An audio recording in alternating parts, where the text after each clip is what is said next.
Okay. Since You want me to hit it? it's not there, we must be in a different room than when we rehearsed. Yeah.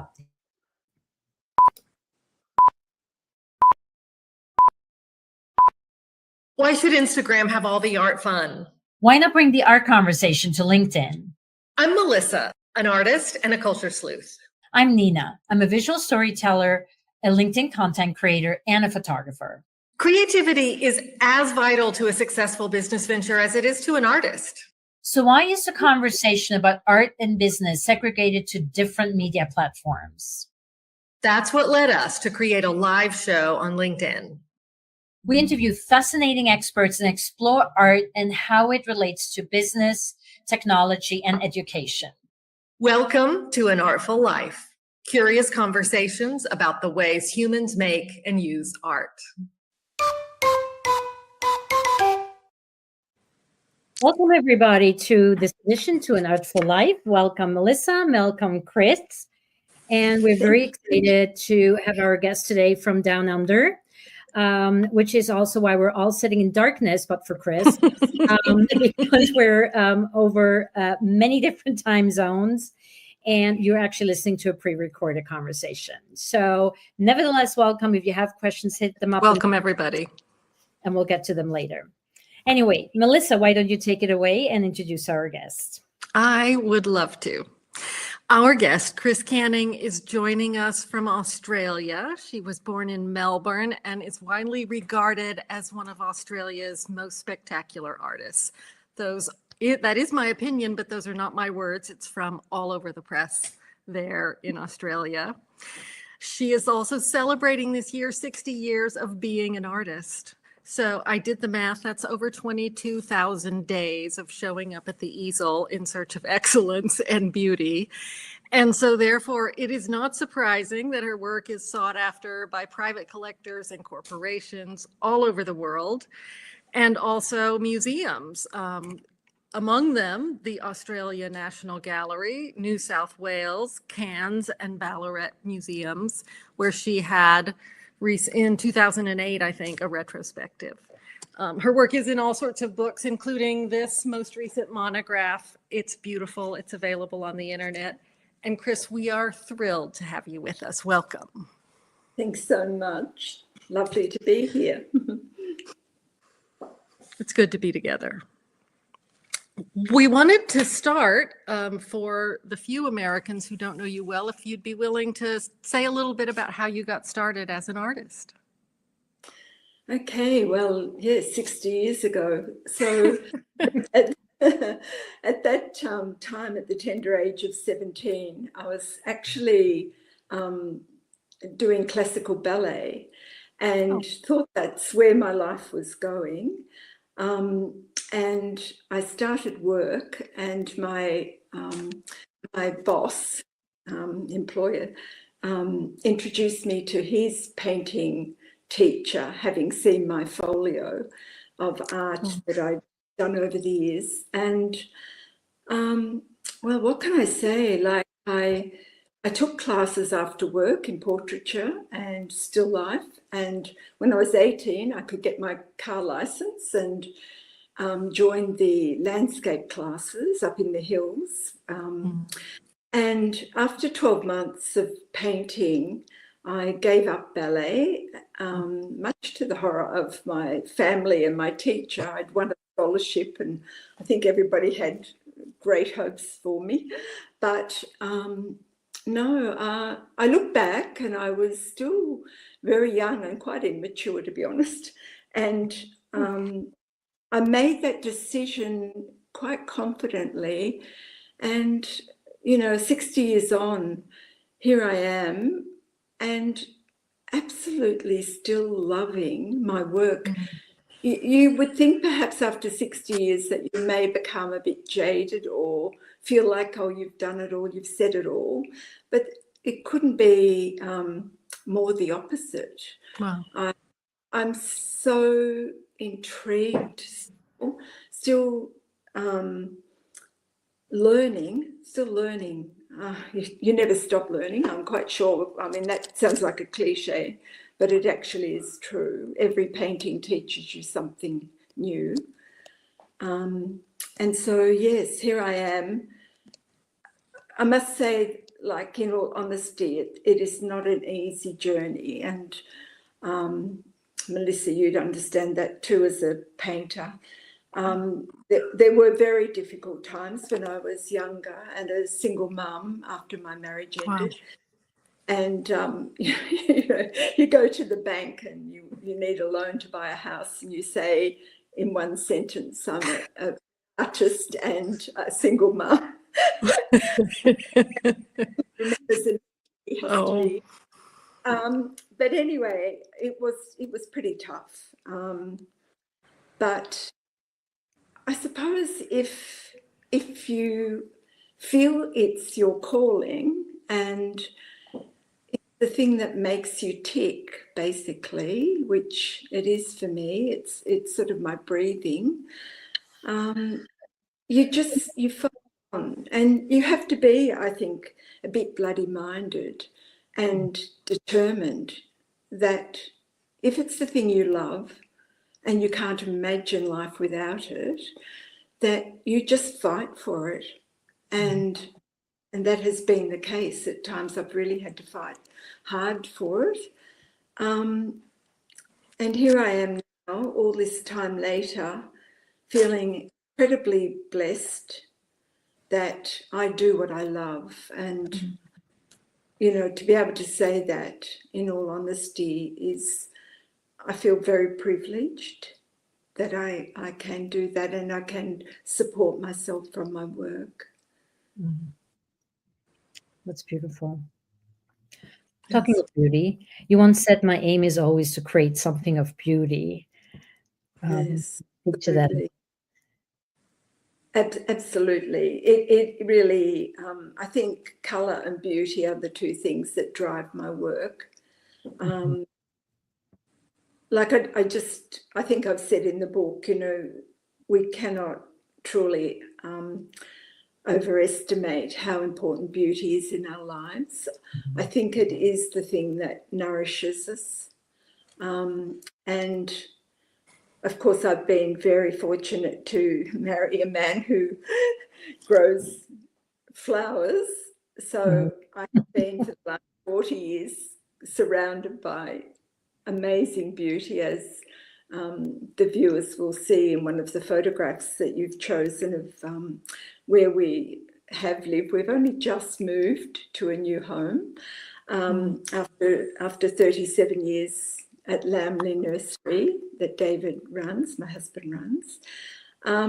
So yes, stepping out of my door, looking out of any of the windows in the house, there's just beauty everywhere, and people come from all over Australia to see our gardens. So we started off with bare paddocks and weeds and a house that was a bit derelict.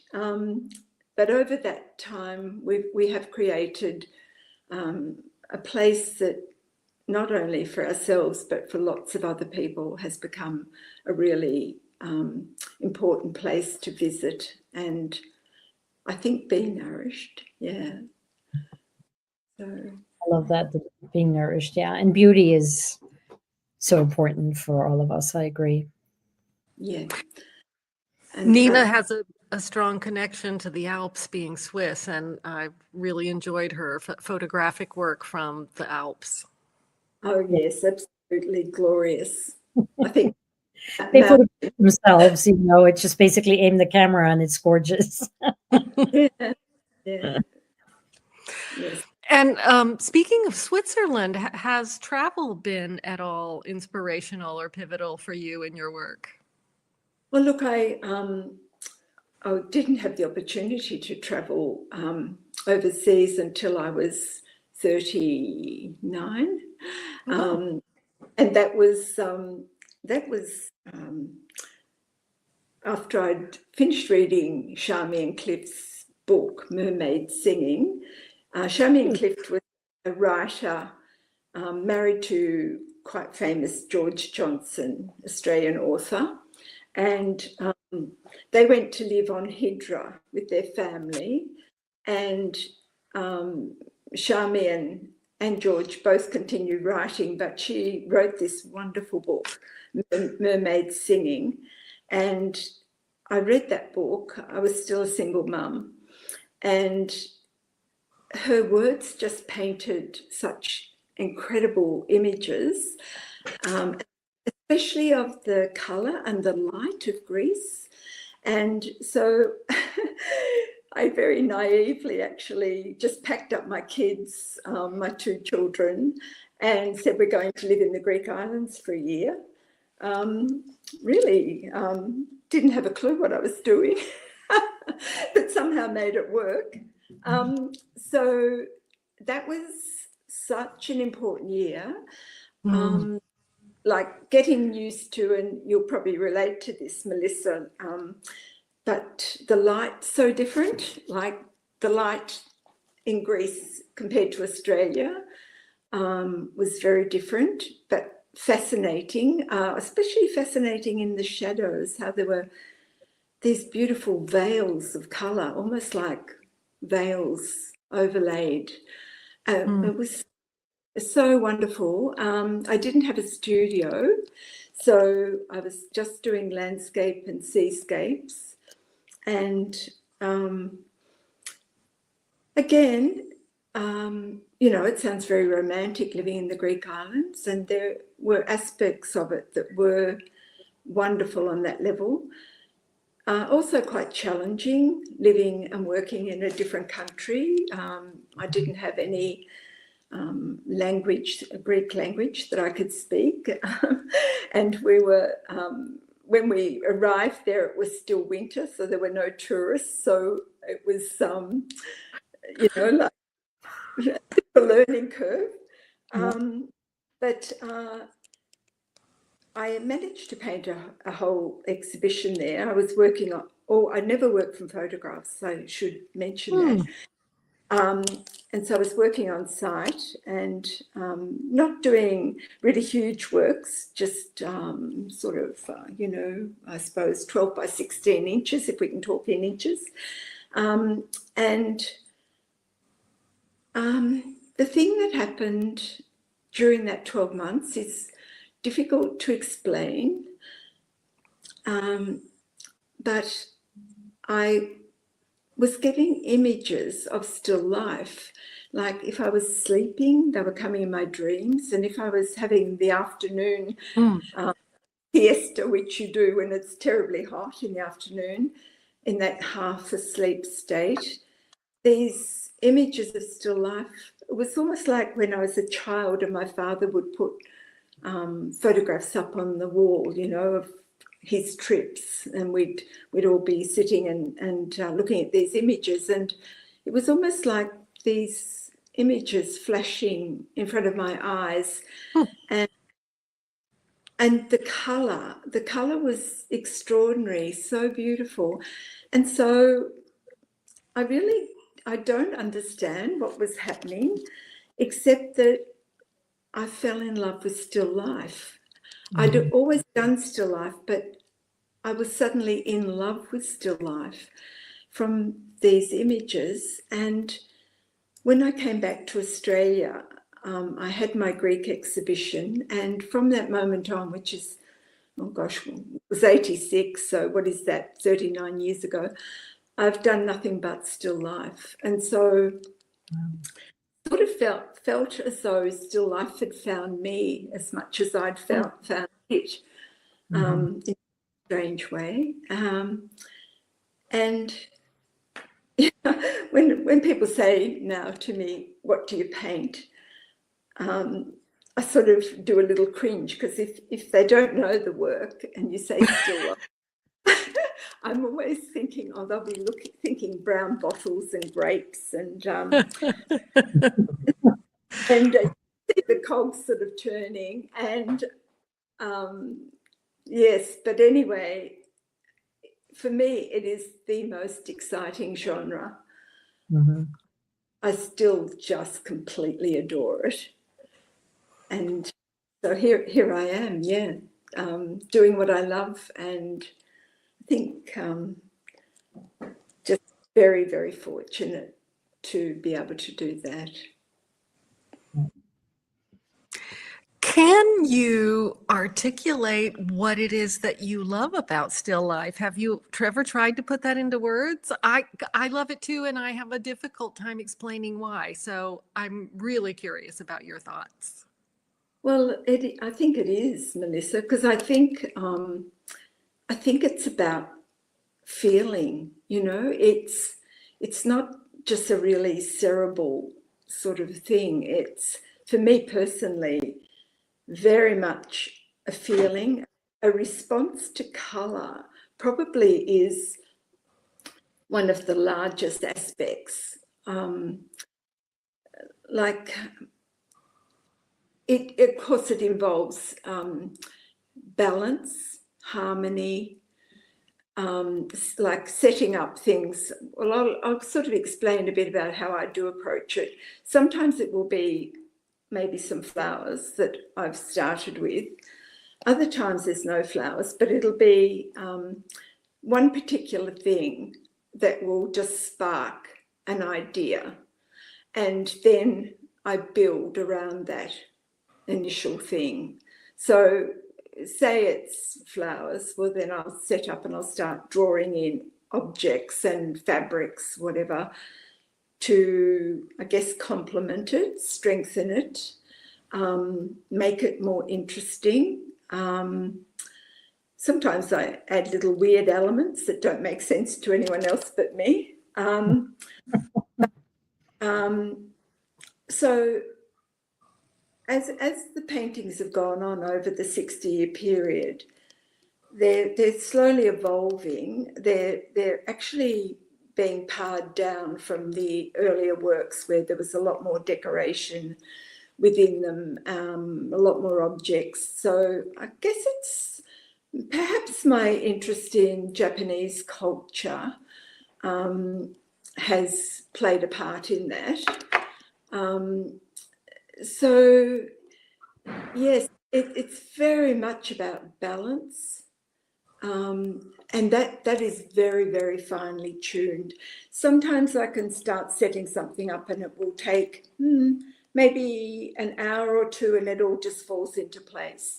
Very often I battle away, and sometimes that might be for days where I've got something set up and I think, yeah, it's almost right, but it's not quite right. Mm-hmm. And if it's not quite right, I don't start. Because the thing I'm going to work on will be over several weeks, sometimes over several months. And if you haven't got it right at that point, you're going to run into trouble somewhere along that journey. So, yeah, very important. It's right in every aspect before you start approaching that canvas. Yeah, so I guess, it's going to be different for all of us because all of us have a different vision. We bring different things to it. But for me, it is beauty, colour, balance, harmony, light. I'm fascinated the way objects play off each other. And strengthen each other. I often think of it like people. Like sometimes we're, as people, happy to stand alone and we feel strong in that position. Other times we want to be close to people we love or care for or relate to, and we bounce off each other and you feel stronger. So, yeah, it's, like, do we really, truly, completely understand that creative process? I'm not sure we do. Even after 60 years, do I completely understand it? No. I just know what makes me feel good when I'm doing it. Mm-hmm. And I really think that is so important, that we're not trying to please anyone else when we're creating. Mm-hmm. Like, we hope that when the work leaves us, that other people will receive it. And you must understand that it's not always going to be everybody's taste or great for those who see it. And, you know, when I was young, if someone made a criticism, I would be really knocked around by it because you haven't got a lot of confidence still. As an older person, I really don't give a damn. I'm very happy when people like or love, pardon me, love them, but I'm doing it for me. And then it leaves me and it goes out into the world. And I've been very fortunate that I've been, in later years especially, very successful when the work has gone to the galleries. But it's a complex journey, isn't it? Because it's not like typing or whatever. It's so much of ourselves at some very deep, very sensitive, fragile level is going into the work. So, yeah, as I say, I often put a little hashtag on my painting saying, I love painting. It shows. You don't need to hashtag. It's obvious. And speaking of that, why don't we look at a few issues? I mean, a few of the paintings. I put one up to try to have a visual while you were talking about your different elements. And here's another one. I think this is the tribute to Carlos Scarpa. That's correct, yes. Homage to Carlos Scarpa. And this one, the idea was sparked. My sister and I were traveling to Venice. My stepfather, Giovanni, came from a little village quite close to Venice. And wow. Yes, and Giovanni and my mother used to travel back to see his family, but his family had never come to Australia. So after he passed away, my sister and I decided we would do a pilgrimage to meet the family, and which we did, which was very emotional and wonderful, wonderful time. But after that, we were in Venice, and we were going to visit a little island, St. Giorgio's Island, and well, actually, we were going to visit the island that has the cemetery on it. I can't remember the name, sorry. And I'd gone into a tiny little shop waiting for the ferry, and it was run by a nun. And the shop was full of all these exquisite silks and fabrics, offcuts. People donated for her to sell to raise money for charity. So I bought a bundle of silks and things. Of course, the colours were irresistible. And the nun asked us what were we doing for the day. And I said, oh, we're going to this island. And she said, may I suggest you go to this island and see the church? Well, my sister and I, our whole trip was churches and art galleries. Both of us are interested in.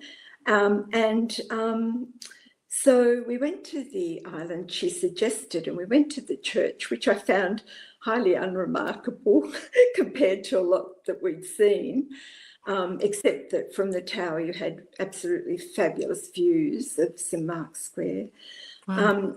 But anyway, we were just about to hop back on the ferry, and my sister actually had gotten onto the ferry, and I was just stepping off the planks because Venice was flooded. And I saw this little sign just on a little poster, and it was of a vase. And I said to my sister, get off the ferry, we're not going. And she sort of stepped back off again, and we went down the side of the church, and we came across this amazing gallery. I think it had newly been finished. I'm sorry, I can't remember the name of it. And we walked in to this absolutely stunning Carlos Scarpa. I suppose it was in a way a retrospective, and it was room after room after room of his glass. And I can't explain the absolute power and beauty of that work. I wasn't familiar with Scarpa, and it was like the most beautifully curated exhibition.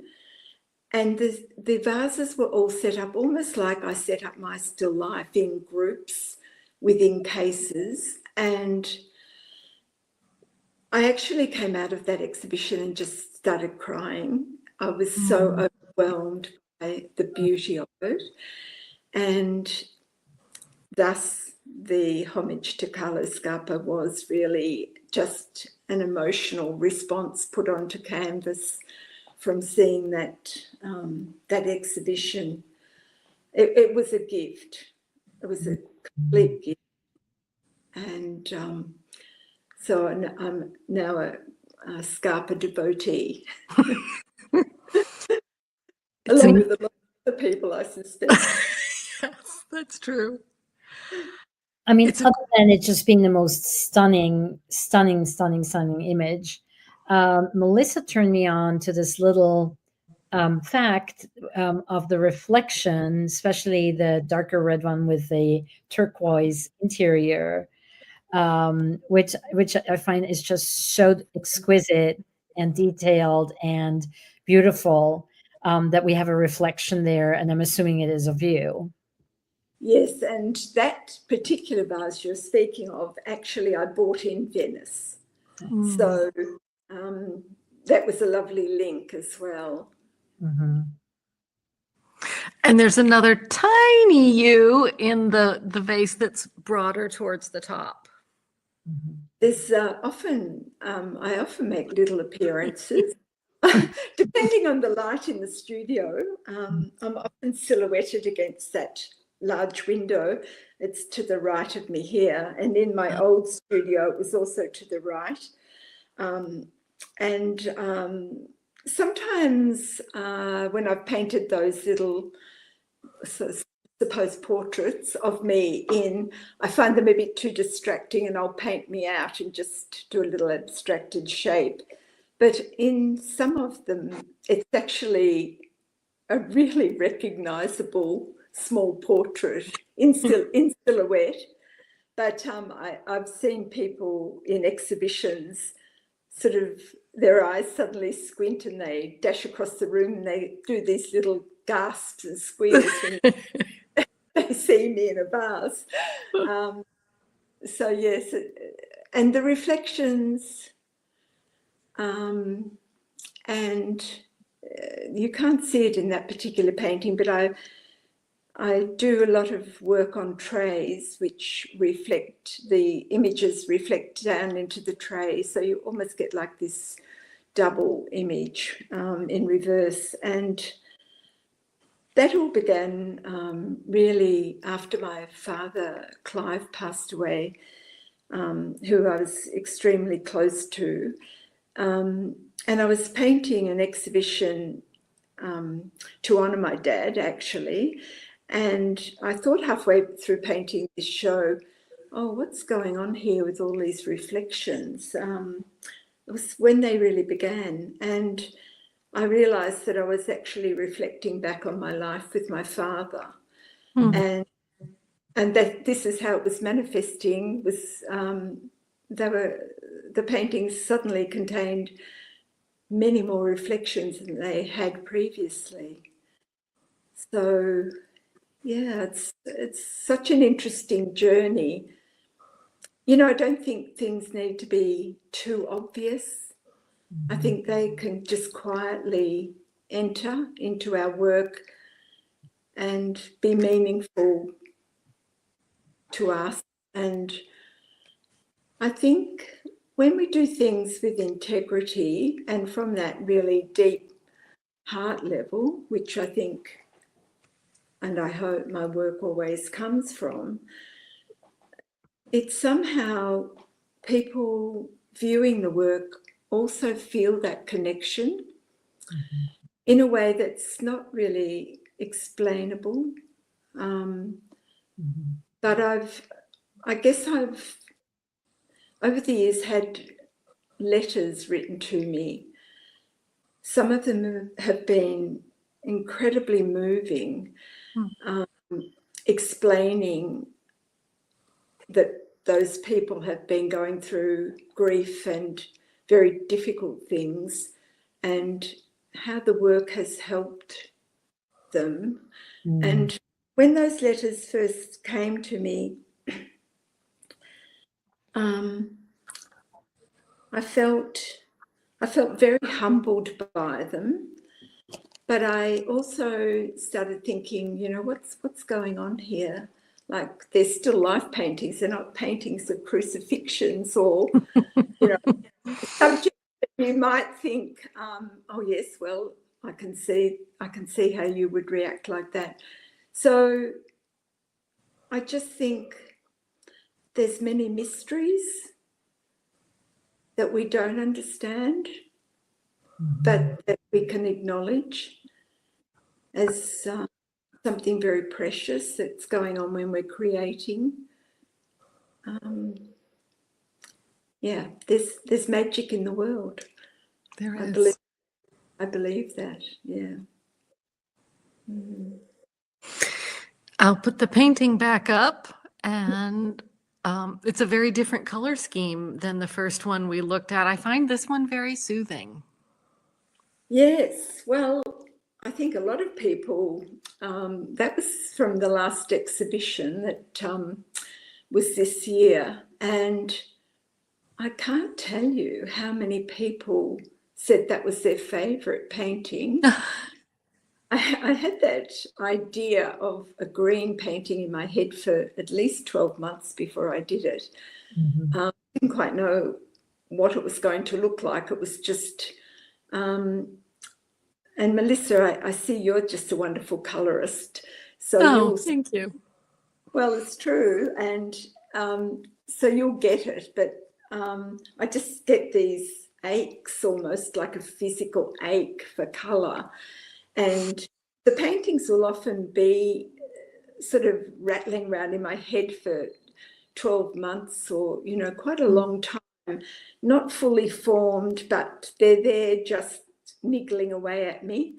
And then when you come to do them, you know, that expression of whatever it is that's been just there internally comes out. And in this particular one, I have to tell you a funny story about it. The vase at the front with the patterning, I actually tried to buy that at auction as a painting prop, and the auctioneer was distracted and didn't put my bid in, and I didn't get the vase, and he was so embarrassed afterwards that he asked the lady who bought it, would she loan it to me to paint? Oh, that's so precious. She didn't know what she was in for, poor thing, because I had the vase and I kept on trying to use it and it just would not cooperate. And I tried it in all sorts of different setups over the years, and it ended up being 12 years I had the vase. I know this because I'd kept the letter that she typed when she loaned it to me with the date on it. And I thought, oh my God, I was determined to use the vase. Anyway, I did the painting, and last vase was there in all its glory. And I rang her thinking, oh, she'll probably be really upset with me, really rude. And she could have been more charming or kind. And she said, that's fine. I'm just really happy you painted the vase. So I had the opportunity then of meeting her at the exhibition and handing the vase back, as well as one of my signed books. Great gratitude. But yes, quite often the props have a bit of a story behind them. Mm-hmm. But it was so lovely working in that colour harmony, as in this one that you've just put up. So lush. It's Look, about 10 or 12 years ago, I did a series of 3 paintings of groupings. I'd done one, and then I started, and it was actually a dream, and it was in very similar colour harmony to this one. And I dreamt this painting, not this one, but this one I'm talking about from 12 years back. I dreamt it it was so vivid and so clear in the dream that I actually got up in the morning and went into the studio and set it up as though I'd already painted it. It was just there. It was just so weird the way it all worked. And I did this painting and it was very beautiful and I loved it so much. And in the dream, I'd sort of seen that there was 3 paintings in total, and I couldn't see the other 2 as clearly as the first one, but I had a sense of them.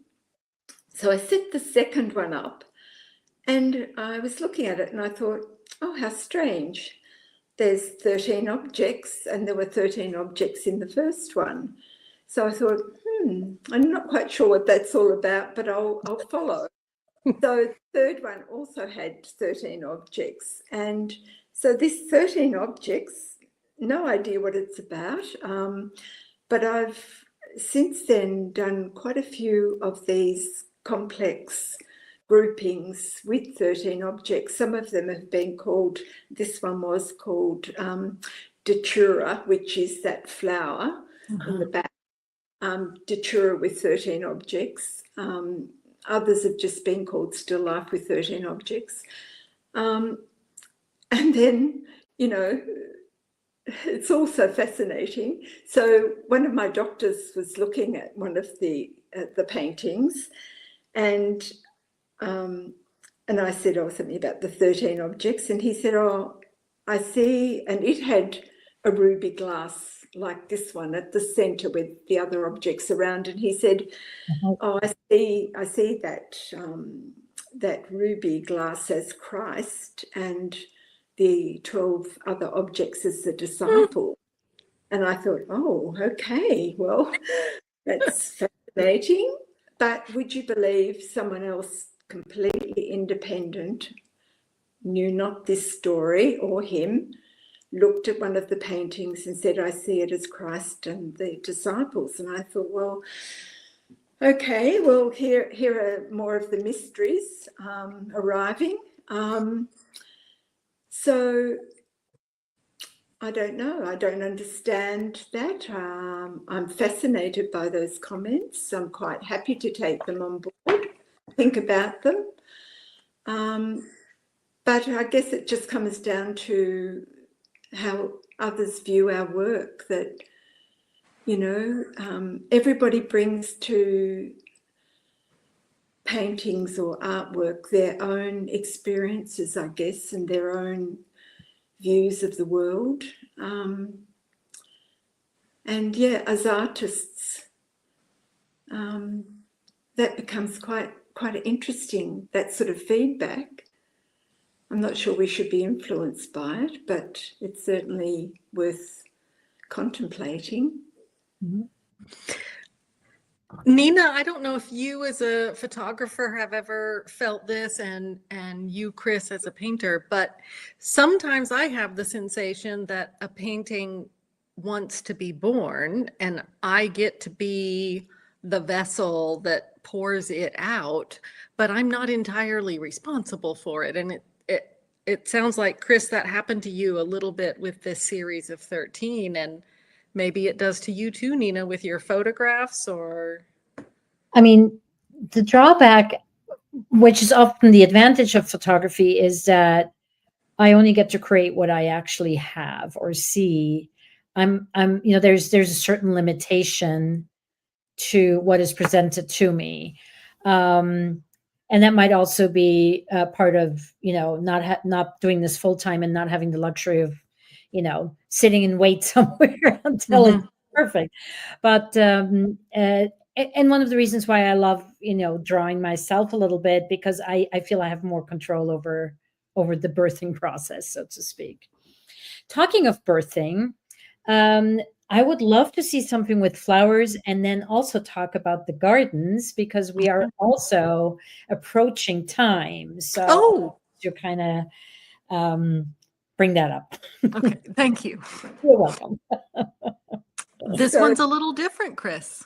Well, it's one of the works from quite a while back, and it was an interior of our home, and the kimono on the wall entered quite a few paintings, both in details close up behind objects, and it used to sit on our wall. Our home looks quite different to that now, but yeah, I used to really enjoy doing interiors. I don't do as many now, but I think that's just that you have phases and you explore them, and then you move on.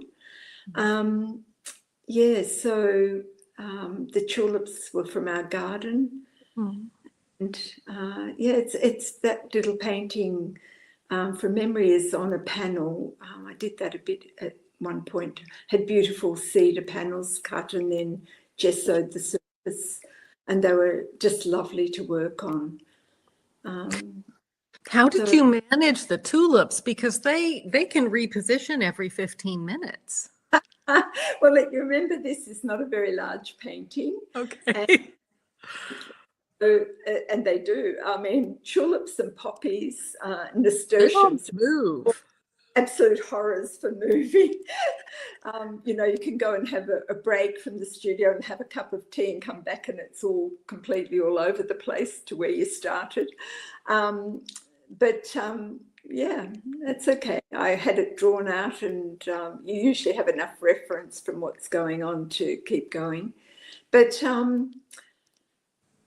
I just really, do you mind if I just go back to what we were talking about a moment ago? Please. Because it's a really important part of my work is that spiritual aspect of the work, and what you were saying, Nina, about feeling as though you're the vessel. I really want to acknowledge that I very much have that belief that we have some sort of beautiful gift and blessing if we create. And I do think there's something greater going on. I actually always say a prayer before I start painting. I always give thanks at the end of the day, and ask for guidance, because I think having the gift of being able to create beauty is truly a blessing. So Beautifully said. It really is a blessing. yeah, it is. Thank you for sharing that with us. That's I love that there's more than just the art. There's a reason and a bigger that something that we cannot name, control, or see that gives us the agency to do what we do. There's a nun, and I should have researched before I said this. I can't remember her name, but it sort of said it for me, and that was that she said that painting is prayer made visible, and that really resonated with me. I got chills.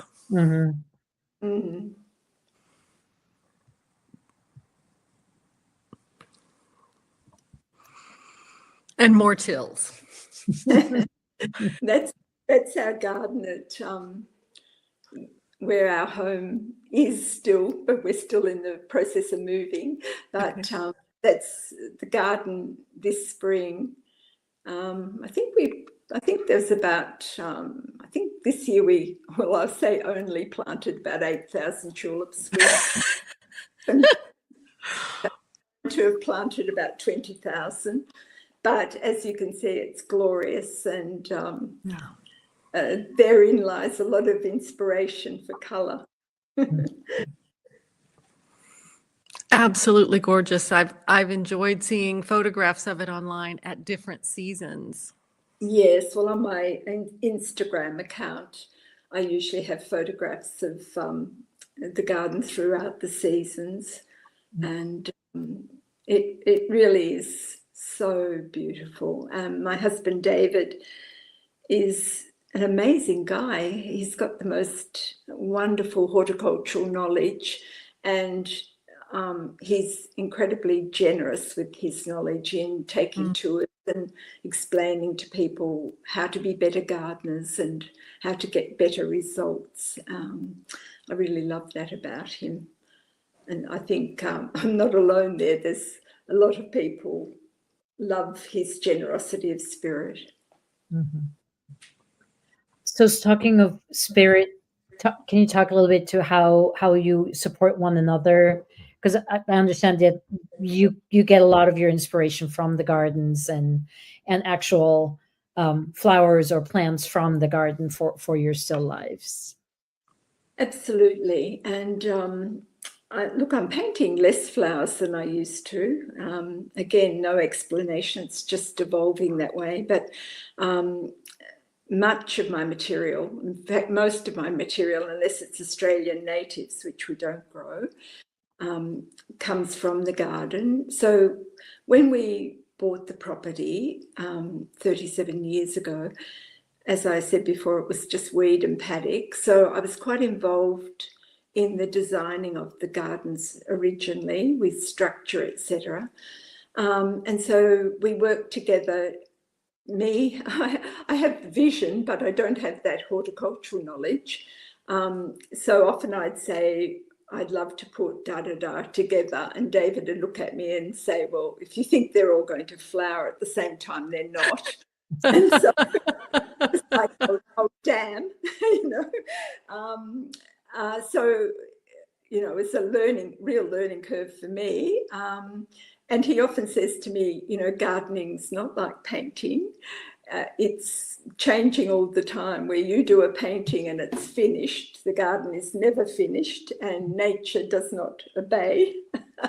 So, yeah, and I guess, you know, isn't that a wonderful part about working in a garden or with nature, is that it brings a whole other respect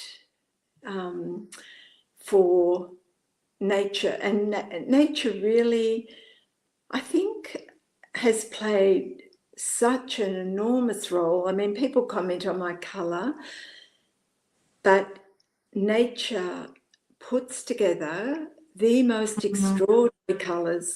And, you know, we look at them and we think, oh gosh, how does that work? That shouldn't work. They're almost like discordant colours, but there they are looking fantastic.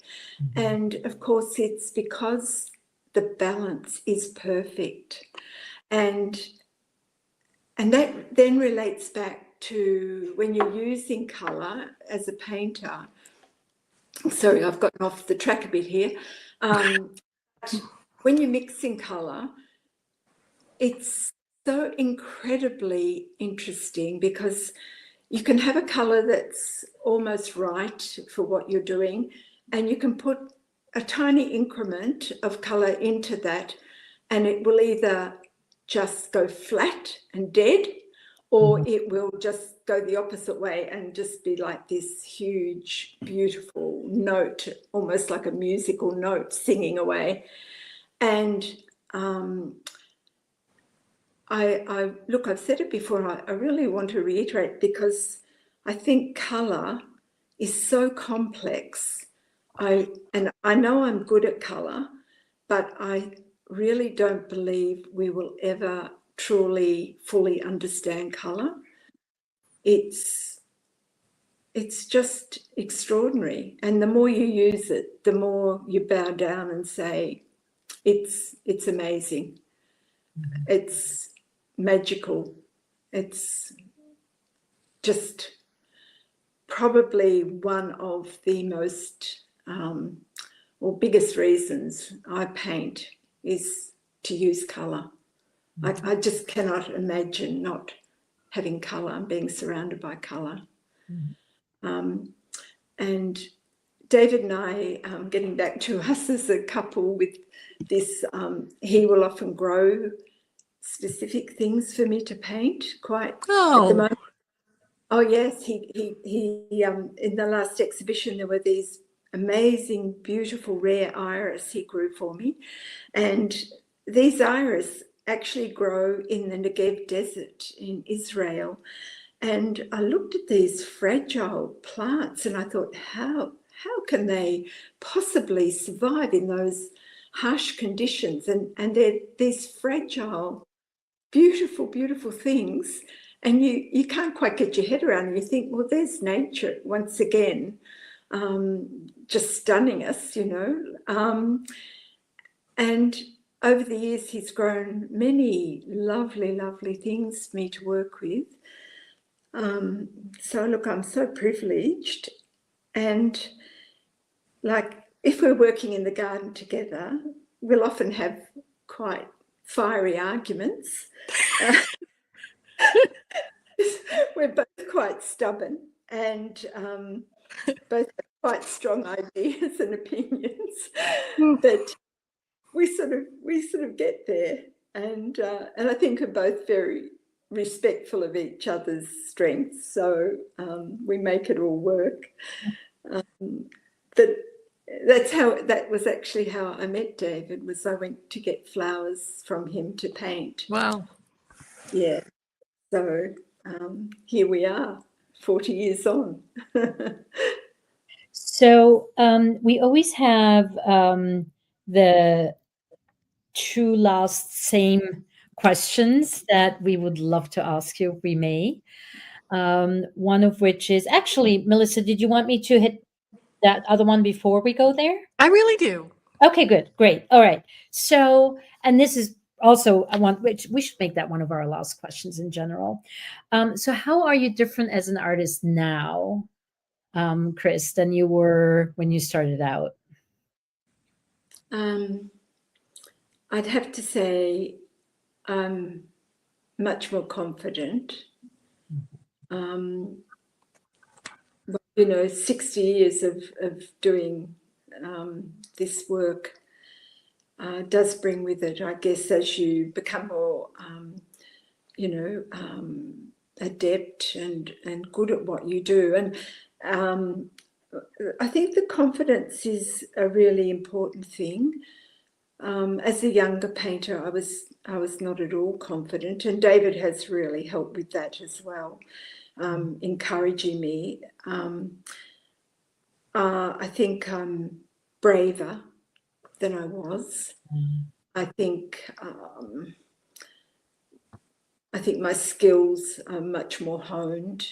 And again, it's whatever you do, the more you do it. And really, if you think you're going to make it as an artist by fluffing around and having a good time and not being disciplined, it won't work. It won't work. I mean, the discipline, and I really see that as a bit of a gift from being a dancer for 10 years and 7 classes a week in those early days. The discipline from dancing, you know, you wouldn't imagine that was going to help my painting, but I'm sure it has helped. Yeah. You have to be in the studio. You have to be prepared to work hard. You have to be prepared to forfeit social things and late nights at times if you're working on something. Yeah. You basically have to behave like you're dedicated to what you do and be so. Yeah, it's like, you know, Melissa, you started to become a professional violinist. I would imagine that would be a similar rigorous total crossover. Yeah. And music, don't you think, Melissa, is so related to painting? Yes, I do. Yeah, I really do. It's such an amazing crossover there. Yeah. I've heard through someone who bought my work, who actually imported violins, that when musicians are playing, that they actually feel as though they're painting colour. And Oh, wow. And also, I often feel as though it's a really musical thing, using colour. It's like notes. It's like notes of music that you're picking up, tiny increments and putting them together. There's a symphony. It's a wonderful crossover. Yes, it is. Melissa, you want to take us away with our penultimate question? I would. I'd love to. What's Can coming? you tell us about your favorite 1 or 2 works of art or objet art that you live with in your home or studio? 1 or 2. Oh, 1 or 2 that I live with. Okay. Okay, I'm actually just in the process of having to downsize and sell a lot of collection, which is going to be really quite gut-wrenching. Oh, Okay, so I have a very beautiful artwork. I can't tell you who it's been painted by. My husband bought it for me. It's a Madonna with a Christ child on her lap. It's a small work painted on copper with extraordinarily beautiful fine detail. You actually need a magnifying glass to appreciate it fully. That is very, very dear to me. And I collect quite a lot of other artists' work. And I feel mean to pick out one. it's a tough question. So the question really is, the house is on fire. Which one do you grab before you run out? Okay. Okay. The house is on fire. I'm grabbing my Madonna. Okay. Madonna, and my apologies to all my artist friends whose work I own. Well, if we spoke every day, you could have a different favorite every day. I could. May I just mention that I have a very dear female friend, Carolyn Graham, who does extraordinary woodcuts and lino cuts, mostly of birds and animals. And she's a very modest person and an extraordinary artist who doesn't understand her, I don't think, who doesn't understand her own power and how beautiful her work is. And I have a lot of her work, and I am truly nourished by that work daily. So we'll look her up. Work will be staying. Excellent. Thank you. This was wonderful. Thank you so much for this, having this wonderful conversation with us and letting us peek a little bit behind the curtain. Well, thank you both very much for inviting me onto the show. It's been a pleasure. I love your work so much. I saw it on Instagram, did not yet have much of an idea of who you were. I knew you were from Australia, but from seeing the work frequently and then putting some effort into following it, I've become a real lover of your work, and I'm so grateful to get to see it even from a distance digitally. I've never had the privilege of getting to smell it and touch it and see the paint texture, but I'm deeply grateful for your work, and I'm so happy about this conversation with you and Nina today. Thank you for coming. Thank you very much. It's so generous. Thanks. For all of you who are watching this as a replay by just the way it is this time, since we had to pre-record this. Thank you all for spending this hour with us and listening to us. And please, if you have questions or comments, leave them in the comments for us to respond to them and engage with you. And we will be back next month with another edition of An Artful Life, curious conversations about the ways humans make and use art. Thank you so much for joining us today. And thank you so much, Criss, for spending